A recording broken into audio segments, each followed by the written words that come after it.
Nós acompanhamos a carga das urnas eletrônicas para as eleições 2022. O que seria isso, né? É a configuração dos equipamentos, das urnas eletrônicas, com relação ao sistema e com relação aos candidatos nesse pleito 2022. Então, durante o dia de hoje e também amanhã, as 386 urnas que existem aqui na 13ª Zona Eleitoral e que serão distribuídas no município de Iguatu, no município de Quixelô e também no município de Cedro. Afinal de contas, a 13ª Zona corresponde a esses municípios. Essas urnas estão sendo preparadas para as eleições. Há uma equipe da Justiça Eleitoral, há uma equipe também do próprio Cartório Eleitoral de Iguatu acompanhando todo o procedimento. Esse procedimento é também acompanhado por outras instituições, como, por exemplo, a Ordem dos Advogados do Brasil, o Ministério Público do Estado do Ceará, a polícia também tem a sua oportunidade de acompanhar esse momento, membros de coligações, de partidos políticos, população e imprensa. Então, todos puderam acompanhar essa configuração, no popular a gente pode dizer assim, das urnas eletrônicas para as eleições de 2022. E nós conversamos com os representantes da Justiça Eleitoral, representantes da Secretaria Judiciária, durante esse trabalho de carga das urnas eletrônicas. A gente vai trazer a fala do Roberto, ele que estava justamente vindo a Iguatu para fazer todo esse trabalho de acompanhamento. Ele explica detalhadamente como funciona tudo isso nessa preparação das urnas para as eleições 2022. O procedimento de carga de urna nada mais é do que a configuração da urna para a eleição. A urna nada mais é do que um computador. Ela é exatamente igual a todos os outros computadores do mundo, com a diferença que ela não é conectada à internet.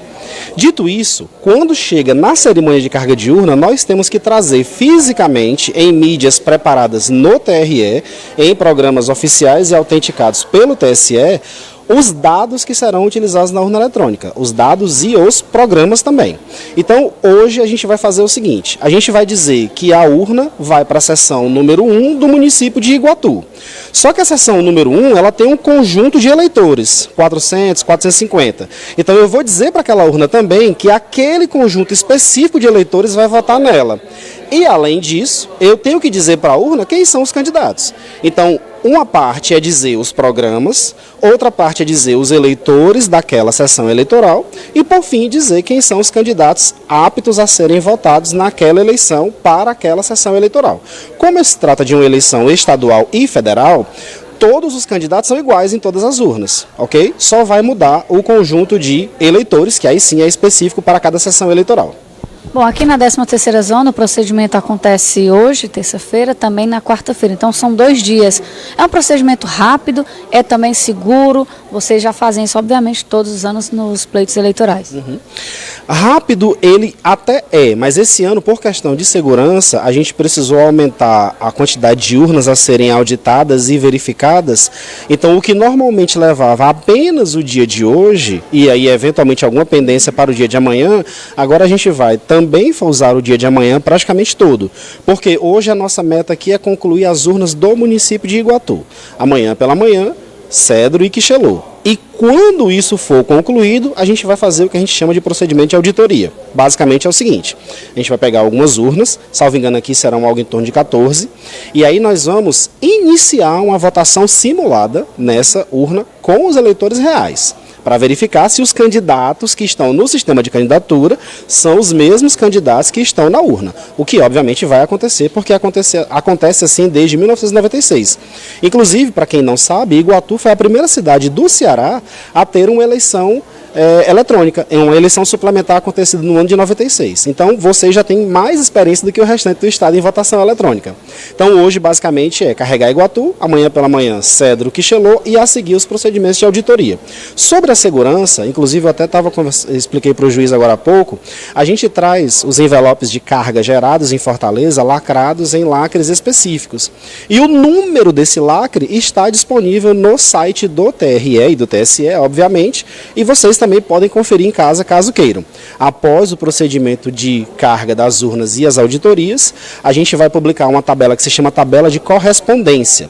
E aí, só para quem não tem muita familiaridade com a informática entender, basicamente é o seguinte, eu vou dizer na internet que aquela urna da seção número 1 tem um código. Esse código vamos usar aqui como 1, 2, 3, 4, 5, 6. Não é esse número, obviamente, mas ele vai ser um número de 6 dígitos pelo menos. E na internet você vai poder conferir o código da correspondência gerada hoje, ou seja, o que foi que nós fizemos hoje? Resultou num número. Esse número vai estar na internet. Você vai poder conferir essa informação na Zerésima e no boletim de urna da sessão eleitoral no dia da eleição. Bom, a gente também conversou com o juiz eleitoral, doutor Eduardo André Dantas da Silva, ele que coordena as atividades da 13ª Zona Eleitoral, na sua pessoa explicando, inclusive avaliando o pleito de 2022 aqui no município de Iguatu, dando também algumas informações à população iguatuense de toda a região. Essa é uma etapa importante, é um momento em que a Justiça Eleitoral ela se abre e recebe a população, a sociedade, recebe a imprensa, recebe os partidos, os seus representantes, os candidatos, recebe o comando da Polícia Militar na pessoa do Coronel Farias, recebe o Ministério Público Eleitoral. Enfim, é um momento em que a Justiça Eleitoral ela se abre e demonstra todo o seu processo de organização, transparência e segurança no processo eleitoral das eleições. Esse momento, ele serve também para que as pessoas tenham um pouco mais de confiabilidade no pleito eleitoral. Algo tão falado, inclusive, na internet, discutido, mas quando você acompanha de perto, você tem um pouco mais de confiança, porque você passa a conhecer tudo que está sendo realizado. Aqui, por exemplo, estão sendo feitas as cargas das urnas eletrônicas para o município de Iguatu, para o município de Quixelô e também para Cedro. Muita gente até nem sabe que Iguatu toma conta de tantos municípios. Exatamente. A nossa zona eleitoral ela tem uma abrangência enorme, porque ela inclui esses três municípios, Iguatu, Cedro e Quixelô. Ao fim e ao cabo, nós temos mais de 100 mil eleitores. Então se torna uma organização bem complexa, uma logística também que demanda muita atenção de nossa parte. E é isso, como você bem frisou, essa desconfiança ela parte muito do desconhecimento. Então na hora que a gente abre, explica à população, estamos sempre à disposição para explicar e fazer isso de forma sempre de forma muito transparente para que todos vejam e acompanhem as diversas etapas de segurança, de confiabilidade das nossas urnas. Então o processo se torna muito mais democrático. Bom, aqui está sendo feita a carga das urnas, nós estamos num galpão que é dentro justamente do TRE, do Fórum Eleitoral de Iguatu. Essas urnas, depois dessa configuração, vão ficar fechadas, vão ficar lacradas, só serão reabertas no dia da eleição. Acontecerá mais algum outro momento?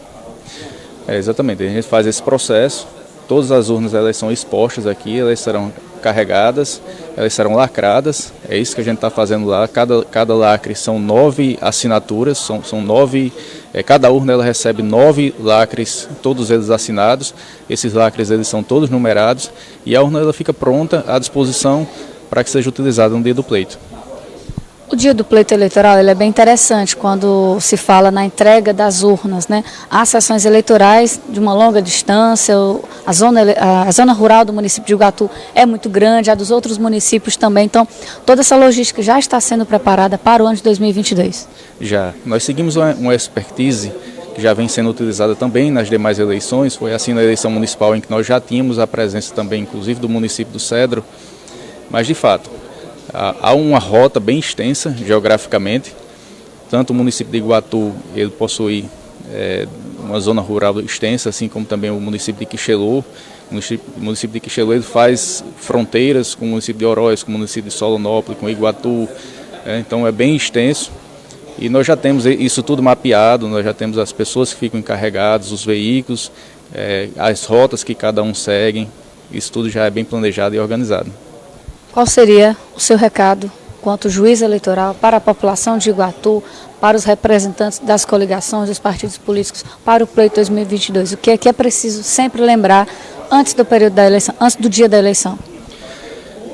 Bom, uma avaliação que eu faço é que Iguatu, diferentemente do que se desenhou num pleito nacional e em outras localidades, a realidade daqui de Iguatu, e isso eu venho acompanhando, porque eu tenho ido às ruas, eu tenho acompanhado as movimentações políticas de todos os candidatos que aqui estão fazendo e realizando seus atos de campanha, e o que nós temos visto é muita segurança, muita tranquilidade, cada um exercendo a sua cidadania da melhor forma, sem nenhum tipo de interrupção, sem nenhum tipo de embaraço.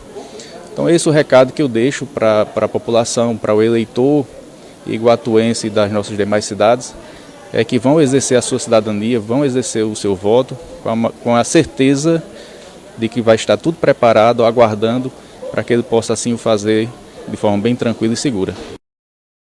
Bom, só para você, ouvinte internauta, se atualizar com relação a algumas mudanças aqui na 13ª Zona Eleitoral, no tocante às sessões eleitorais.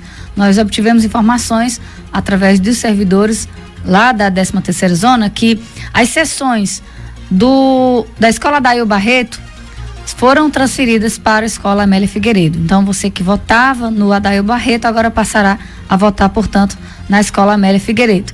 As sessões que funcionavam no Colégio São José foram transferidas para o campus Humberto Teixeira. Então, você que votava lá no Colégio São José passará a votar, portanto, no campus Humberto Teixeira.